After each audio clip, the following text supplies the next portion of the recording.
প্রথমে কড়াইতে তেল দিলাম। সকালবেলা আজকে আমরা রুটি খাবো না, আজকে খাবো আমরা নুডলস। এরপরে পেঁয়াজ কুচি, তেল ছেড়ে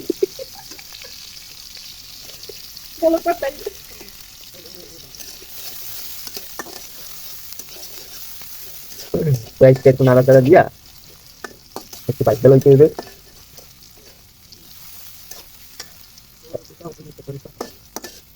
এরপরে দিতে হবে ডিম, ছাড়েন না ডিম। এই যে বাড়িতে ফেট গেলে কয়টা ডিম দিতে হয়? একটা ডিম। অত খরচ করার আমার সময় নাই, একটা ডিম দিয়েই খাবার করতে হবে।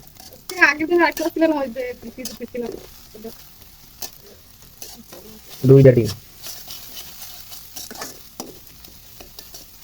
ডিমগুলো একটু ডিমটা পেঁয়াজটা ভাজার পরে এরপরে সেদ্ধ করা সবজি আমরা ওই জায়গায় দিচ্ছি জায়গা বটবটি, আলু, পাতাকপি। ভাইয়া ডিমটা কিন্তু আমরা একটু বাইতে বাইতে একটু বাদামি বাদামি করে লইলাম। নাড়াইয়া লাড়াইলে বন্ধ করে দিলে কিন্তু পুজো দেবে।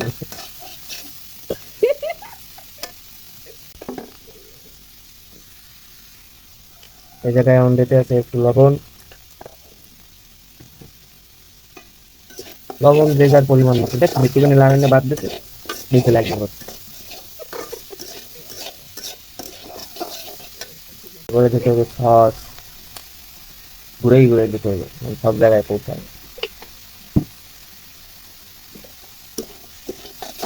এই তো টমেটো সস। এখন দিতে হবে সয়া সস।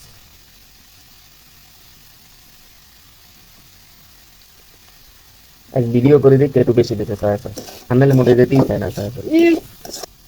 সয়া সস দিলে খাবারটা অনেক টেস্টি হয়। অল্প খরচের মধ্যে অনেক খাবার। এরপরে এত লম্বা চামচ দিয়ে দিতে আছে মরিচের গুঁড়ি, ভাজা মরিচের গুঁড়া।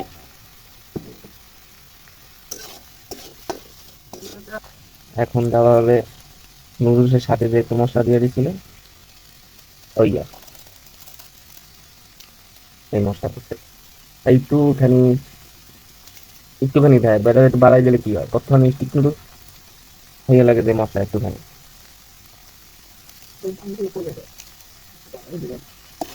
কোম্পানির কোনো লোক যদি মনে বাড়াই দিয়ে ওই মশলা আমার হয় বাজার যাওয়ার পাঁচটা আলাদা আলাদা মশলা কেনা লাগে।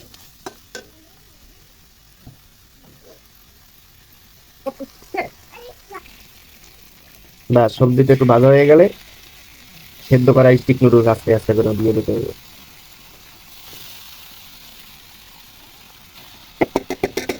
এই নুডলসটা সেদ্ধ করার সময় কিন্তু পানিতে একটু তেল দেওয়া লাগে, তেল দিলে ছাড়া ছাড়া খায়। কালারে কালার, কি সুন্দর কালার আছে।